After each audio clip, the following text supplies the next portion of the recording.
right, so I am Joe Baerenz, this is Brian Alapatt, and we are training specialists on the Chainalysis Training team. You've probably heard from one or both of us by now, so I'll let Brian go ahead and kick things off. Thank you, everyone.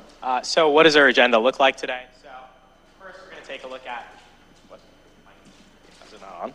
Hello? No, you just need to speak into it for the recording. All right. Yeah. So what's our agenda look like today? So first, we're going to talk about what is mining, why is it so important for blockchain technology. Then we're going to take a look at consensus mechanisms. Don't worry if you don't know what a consensus mechanism is. We're going to talk about it shortly. We're going to then talk a little bit about mining and energy, and then we're going to go ahead and close with some developments in the global mining industry and, along with how some regulators feel about it. So first of all, what is mining? Well, mining is the process by which transactions are validated, blocks are added to the blockchain, the ledger is secured, and Bitcoin is issued.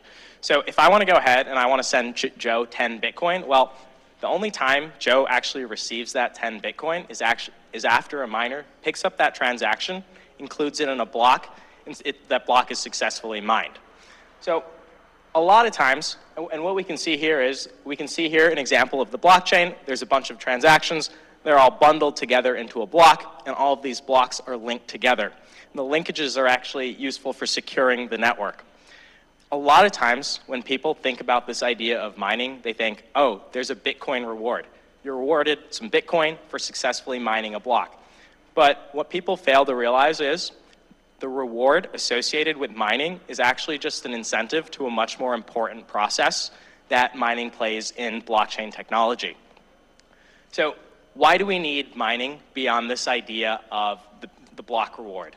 Well, this has to do with the difficulty of dispersed parties to reach consensus without central authority. And what I mean by consensus is arriving at agreement on something. When we look at our traditional financial institutions in our TradFi world, well, let's say we have Bob over here. Bob wants to send Alice 20 bucks. We place trust in our centralized institutions to ensure that process goes smoothly, to ensure Bob actually has the $20 that he's trying to send, that he isn't trying to spend it in multiple places at the same time, and to ensure the smooth receipt of those funds by Alice eventually. On the other hand, when we think about this decentralized monetary system, like the world of Bitcoin, there isn't a central authority that we have trust in. What we have is, let's say Bob, he goes ahead, he wants to send Alice 5 Bitcoin. Well, how do we know Bob actually has that 5 Bitcoin? How do we know he isn't spending that 5 Bitcoin in multiple places at the same time?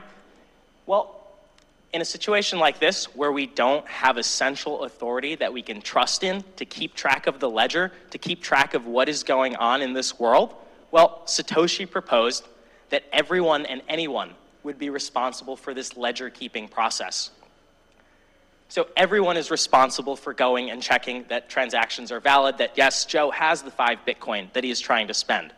Well, there's a challenge associated with this world where everyone and anyone is responsible for the ledger keeping process.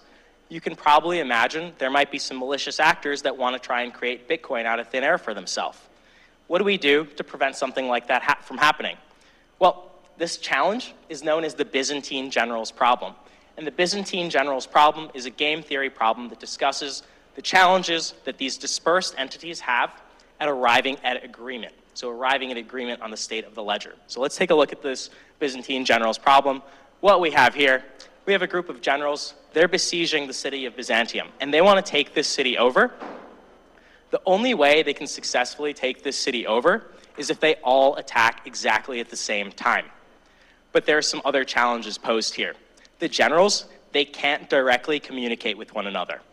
Even worse, the only way they can communicate is through messages.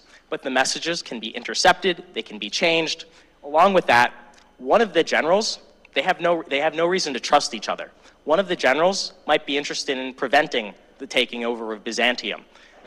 And what we have here is a situation where there's no reliable source of truth, and there's no way to verify the information that they receive from the network. These generals, they can't trust each other. And this same exact process, this same exact challenge exists in blockchain technology. You can think of different nodes as these generals. These nodes aren't able to trust each other, and they're not able to verify the information that they're getting from the rest of the network. So there's a challenge here. How do you arrive at agreement without some sort of centralized authority? Well, Satoshi actually solved this Byzantine general's problem.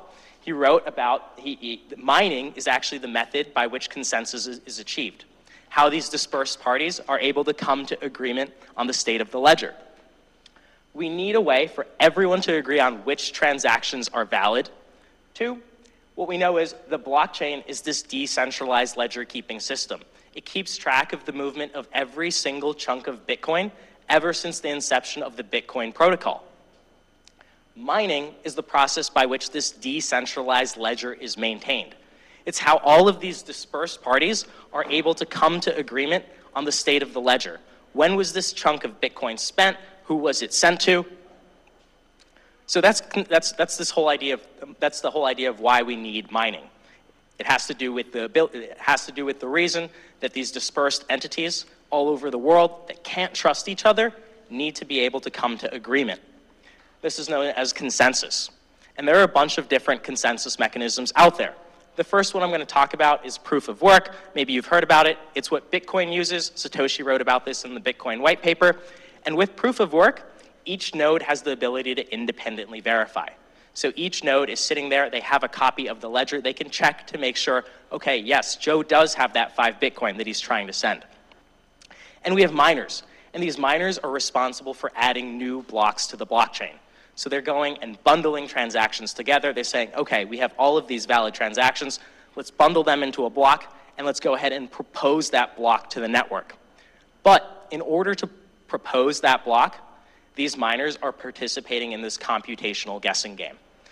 And what's going on here is the more participants there are in this computational guessing game, the more challenging this game is.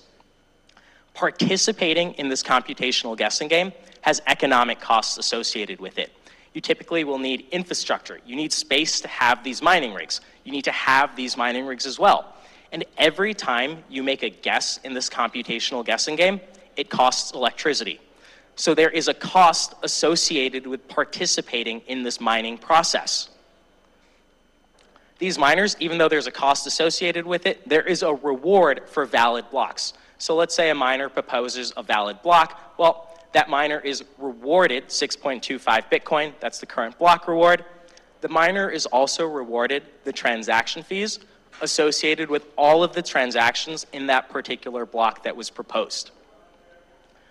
With this system, with this proof of work design, cheating the system is costly and unprofitable. So even if you're a nefarious actor acting as a miner, let's say you go ahead, you have this mining, you still need the mining infrastructure.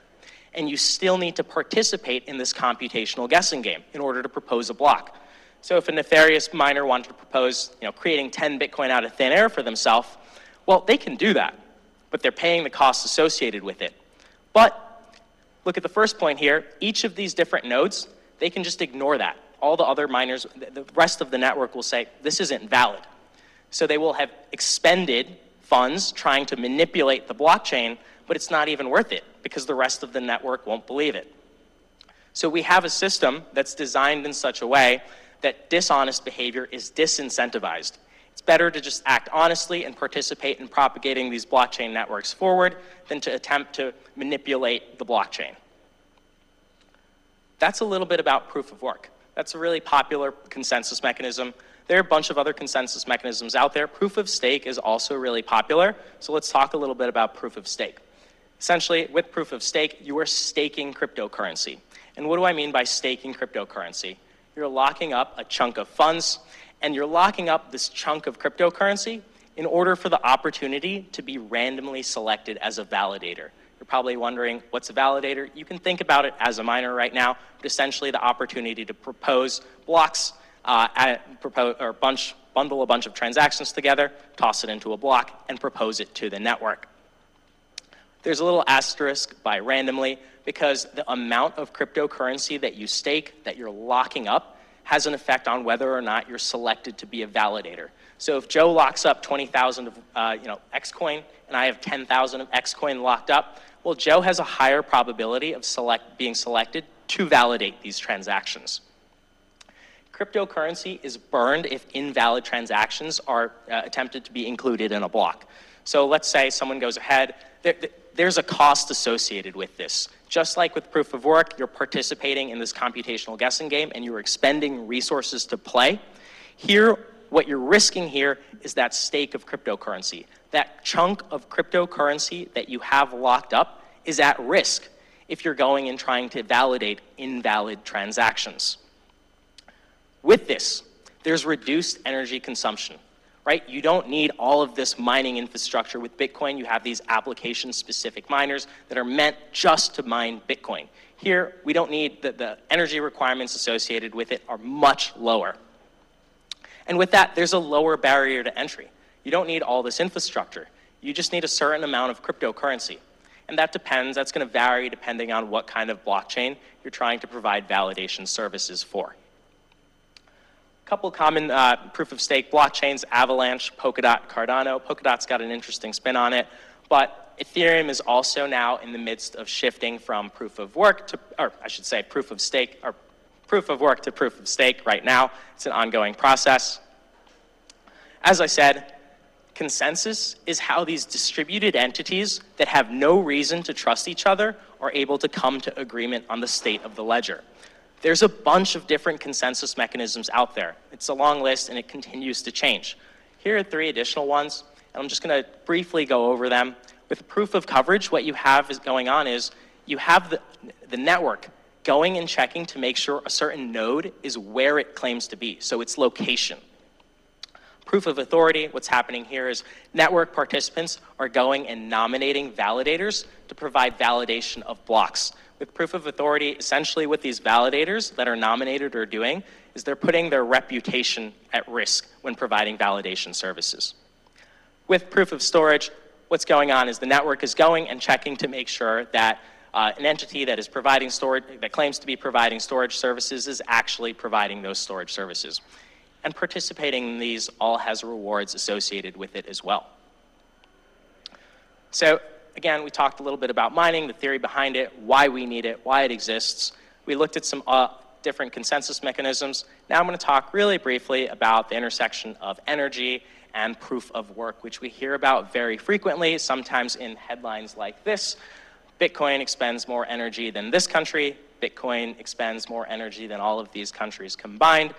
Also headlines like this, where crypto miners and their infrastructure in this particular country are threatening the energy grids of X, Y, or Z location.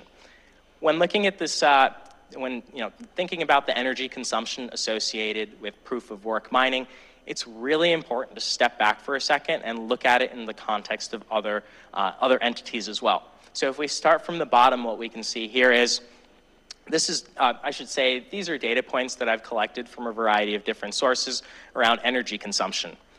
Dryers in the United States, all across the US, well, they consume about 108 terawatts annually. New York consumes 143 terawatts. Bitcoin, and this number fluctuates, but a couple days ago when I looked it up, it's about 151 terawatts. So Bitcoin mining is consuming about 40% more than dryers across the United States. Gold, the gold industry, it's estimated to be at about 240 terawatts annually. And we have the United States at the top, slowly approaching about 4,000 terawatts annually. When we think about the energy consumption associated with Bitcoin, the thing is you can't just write it off and say, no, it's bad. We also have to take a look at what this is doing, what value this is providing. This is a novel idea. It's creating a decentralized monetary system.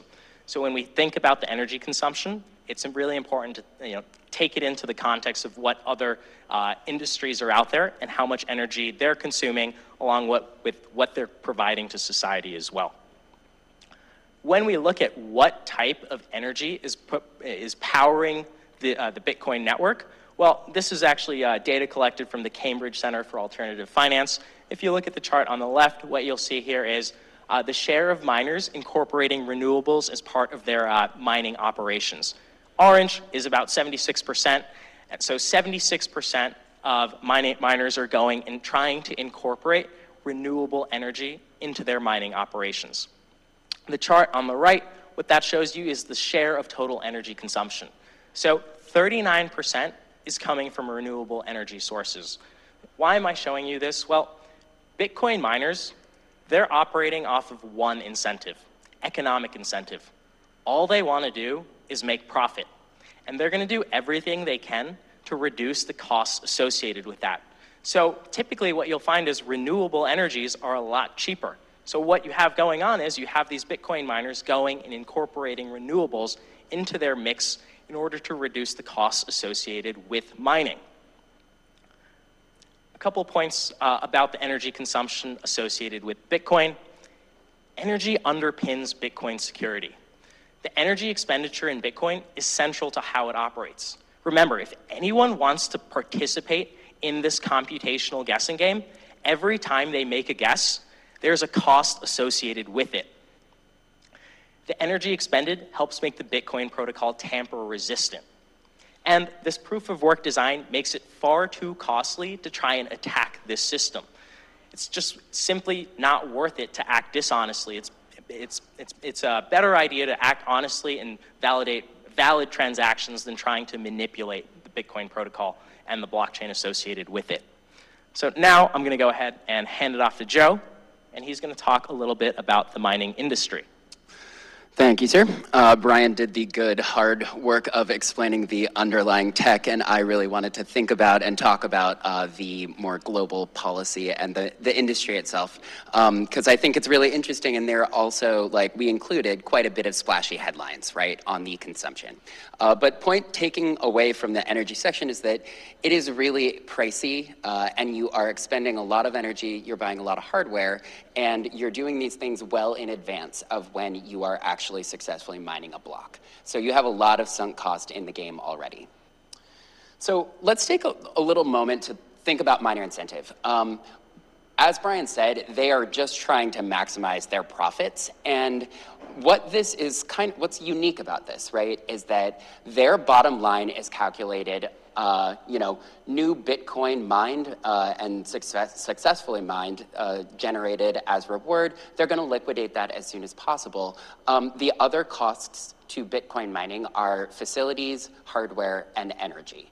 So it's a very simple equation as far as what goes into miners and maximizing their profit. This profit incentive and its relationship to the greater network is actually very important. So miners not interested in being selective about which transactions they include in blocks, except for maximizing the fees attached to those transactions. So they get a block reward, they also get fees as part of that equation, and this lends predictability to which transactions are going to be included next. But ultimately, a thing to remember here is just all about profit. We have centralized mining, and in general, one of the things that's true about mining that people don't know that much about is it is a centralizing factor in this industry, right? So we talk a lot about distributed ledgers and cryptocurrency networks that span the globe in which anybody can participate. Mining might have originally been that way, right? There was a time when you could mine new Bitcoin from your personal computer. It is just simply not like that anymore. So we have this dynamic where mining as an industry has become quite centralized. They are going places where energy is cheap and where they can get space and legally be if people can tell that they're there. So we saw the emergence of centralized mining as an industry really in that 2016 to 2017 time range, and it has since become a little bit more decentralized. So realizing that people could not profitably mine Bitcoin, it would just be a waste of electricity at the individual level. We saw the emergence of mining pools, which are just organized forces that are getting individuals to mine cryptocurrency, but they're splitting up the work. So the mining pool is just an organized, centralized company that is assigning certain individuals to do certain amounts of work. When one individual successfully mines a block, everybody splits the reward. One little nuance of this is that new Bitcoin is not spendable for 17 hours after it is mined, and this is another security measure. You're not going to do something that will undermine the price of Bitcoin in that interim because you can't yet liquidate it and pay your power bill. So centralized mining, and then pooled mining, but still organized in a central way by a central entity. Another centralizing factor of mining is the hardware. The hardware, there has been a mining computer hardware arms race for many, many years now, and as part of increasing their chances of success, we saw the manufacture of specialized mining computers that are going to guess and guess and guess as many times as possible. That's the thing that they are designed specifically to do. They don't have Microsoft Word installed on them, right? So they are just mining hardware, and the mining hardware developed very quickly. Improvements were made very quickly because, again, of this profit incentive. So new mining computers, individual devices, currently cost about $10,000 for the latest, most sophisticated mining computer. That's a very upfront, heavy cost. And then there simply aren't that many companies that make these, right? There are only a few that make the most effective mining hardware. And so yet another centralizing factor associated with mining, well, only so many companies actually make the computers that give you a fighting chance of winning that block reward and mining a new block. So mining, a lot more centralized than it sounds like it might be, given that this is a decentralized network. So here's this idea of difficulty. Difficulty is just a predictive number of how many guesses it's going to take for you to win the right to mine a new block, for you to correctly solve this complicated math problem that is the proof of work mining system.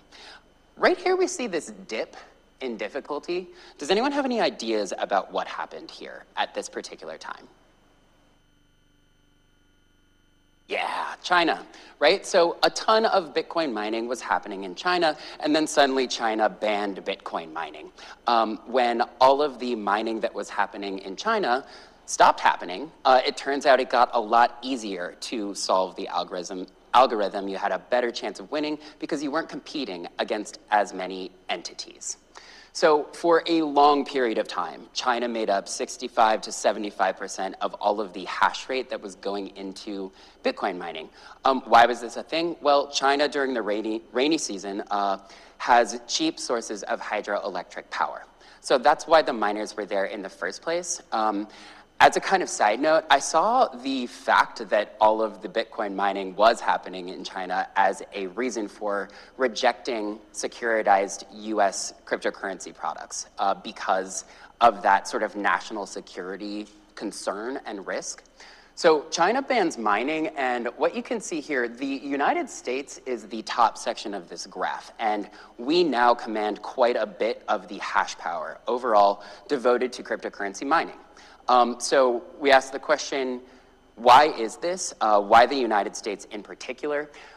And the answer is just cheap power, right? And these other countries that appear on here, the reason that they're on here and the reason, Patagonia's electric grid was compromised by Bitcoin mining there is because they had geothermal power. So why is the US here then?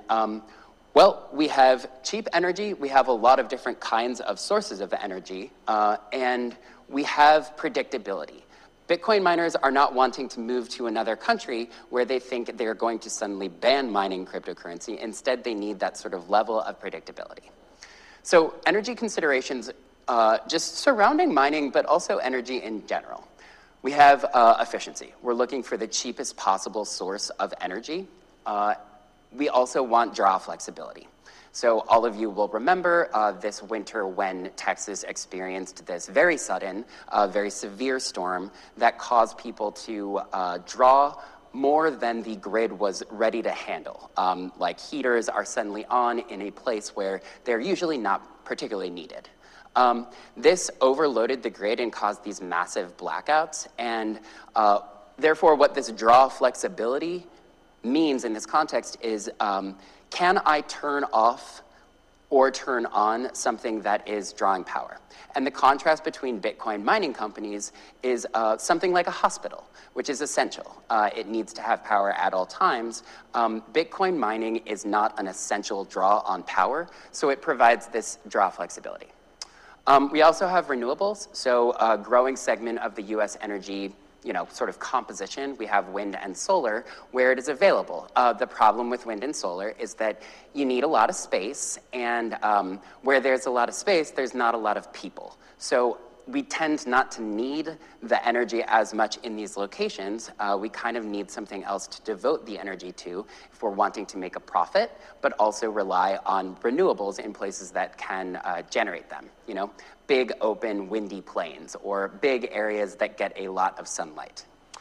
And then finally, this flexibility idea. So that's kind of on there twice. I won't go back to it until we talk about where mining has landed in the United States. Number one is New York, right here, right? Why did mining companies gravitate to New York? Part of it is because of New York's really quite ambitious energy plan to be entirely green by 2030. And they are counting nuclear power in that as far as the way it's categorized as clean energy.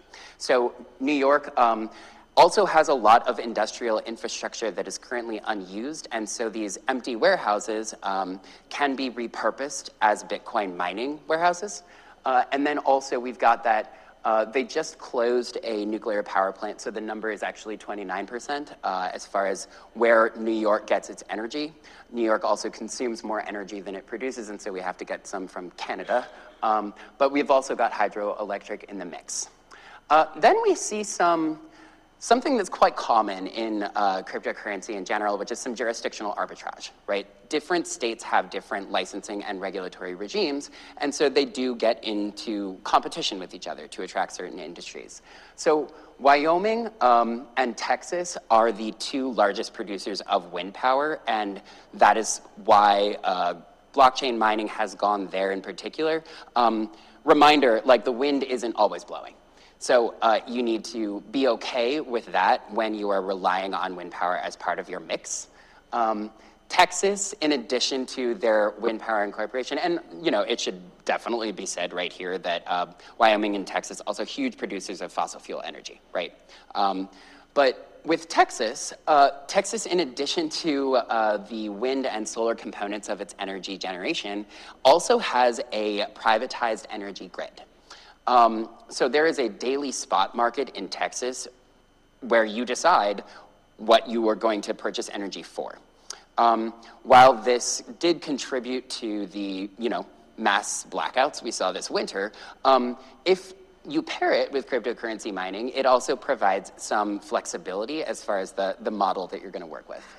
And finally, Kentucky, really just a lot of coal. And then Georgia has a good bit of hydroelectric power as well as some nuclear power plants. In the course of doing this research, I stumbled across the random factoid. They also now have a large manatee population because they need a very specific temperature and salinity. But that's a side point. Also, a very dumb animal to gravitate there in particular. But so we've got this interesting energy makeup of different states. Where does Bitcoin mining and proof of work mining in general fit into this picture? We see it as creating an efficiency in Texas and other places where they are drilling for fossil fuel energy. So here's how this works. We find, or we think we've found a potential site for a new oil rig. That oil rig is not yet connected to any grid that can move the oil around. So when we drill a well for oil, we either harvest it right there, or we connect it to existing pipelines that we probably have to, build at least into as part of distributing the energy. Oil is a physical substance, so you can move it around relatively easily once you have built a pipeline to do so. What also lives next to oil and is always found where you find oil is natural gas. Natural gas is, air. It is not a liquid, so it is going to kind of escape when we drill for oil or even for coal, right? We find natural gas there too. The requirement around natural gas that is found near oil wells and other sources of fossil fuels is that you burn it right there on site if you're not going to use it. When you convert methane to carbon dioxide, that's about 80 times better for the environment in terms of maintaining the ozone layer. So they're required to flare it, which is just burn it right there. Problem with this is that you don't always flare all of it. So that's a goal, it's aspirational, but plenty of methane still escapes because they're not really properly incentivized to do this perfectly. And another problem with it is that it's still releasing carbon dioxide, so that also has environmental impact. And then finally, it's just wasted, right? Like, you can use natural gas as energy, plenty of things rely on it where you can distribute it. In this case, because it's an isolated physical location from any natural gas pipeline, you're not doing anything with it, you're just wasting it. The good thing here is that cryptocurrency mining is actually quite mobile. So I showed you a picture earlier of a mining computer, and they even sell them in vehicles. So in addition to that $10,000 piece of hardware, they also sell a van and a bunch of them linked together just independently. You can actually move mining around. It's quite mobile, right? So what is being done is instead of wasting or flaring this natural gas, Bitcoin miners will partner with oil drilling companies or energy companies, and they will use the natural gas, devote the power to Bitcoin mining, and then everybody wins. I don't know how they split the profits exactly, but it's just unused, otherwise unused energy that is being devoted to something profitable. So that's one kind of efficiency we have.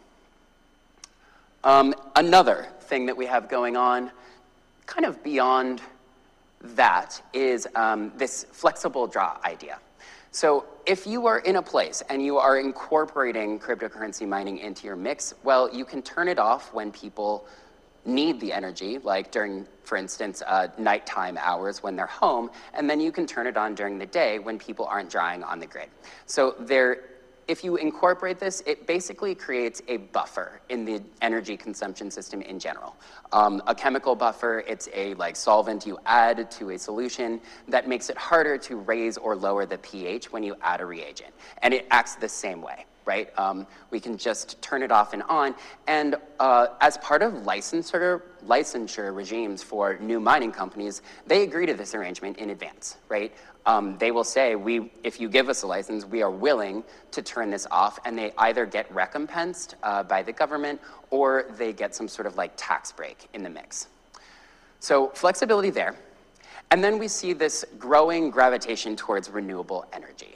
And this is kind of the most interesting part of this whole thing, is that, again, they are so directly profit incentivized and they have such a direct relationship to energy that is consumed that we actually could see, and we have begun to see, Bitcoin mining fueling the construction of new renewable energy power.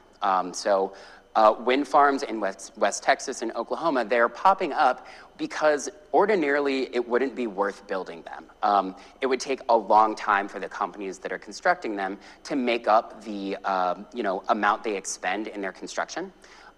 If you pair it with cryptocurrency mining, what this serves as, rather than even a buffer in one sense, is a catalyst, right? It's catalyzing the creation of new kinds of energy.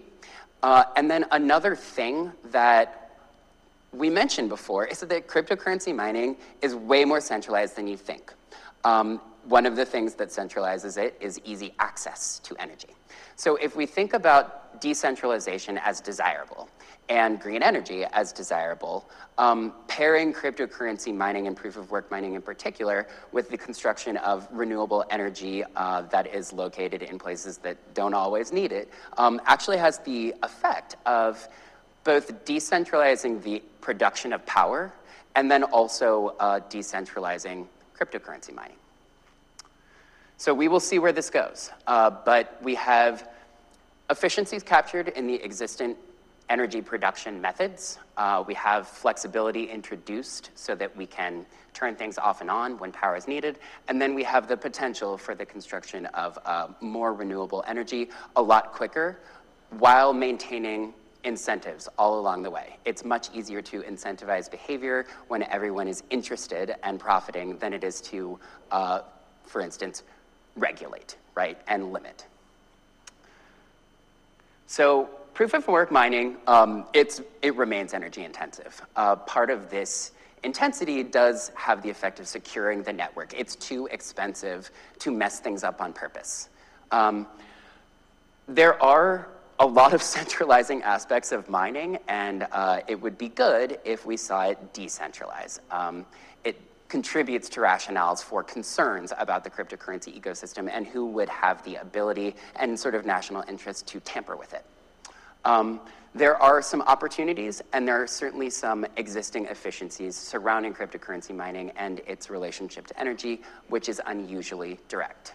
And we have seen plenty of it gravitate towards the United States. I imagine that it is going to continue to grow in this country in particular. Any questions, everyone?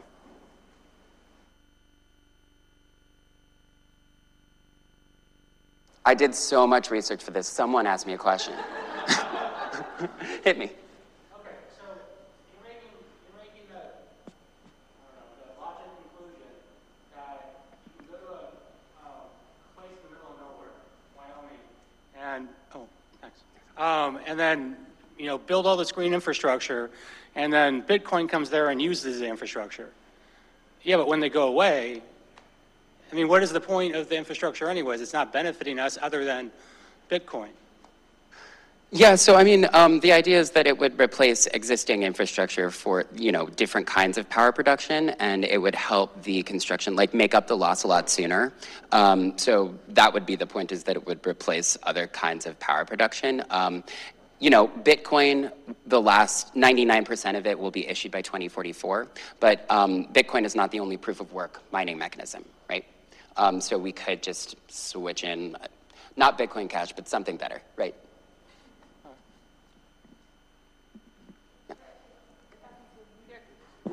Okay. So, actually, I have a question, but I also want to answer what you asked. I'm familiar with some mining companies that are focusing the location of their mining in cities where they have underutilized power access.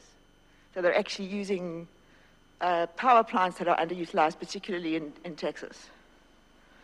Sorry, I didn't quite, was that a question? Or? No, that was my comment. Okay. And then I have a question. Yeah. So to what extent is mining used to create new issuances of crypto, like new Bitcoin? Yeah. Or new Ether?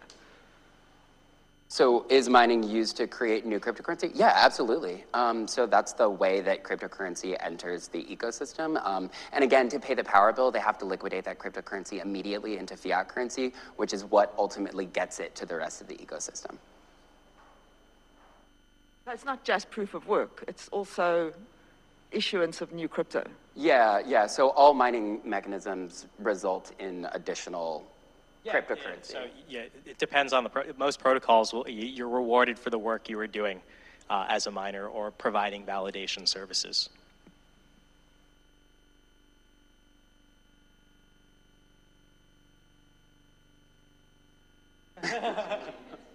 Manatee coin. Yeah, they're endangered for a reason. They still haven't evolved to recognize speedboats, so.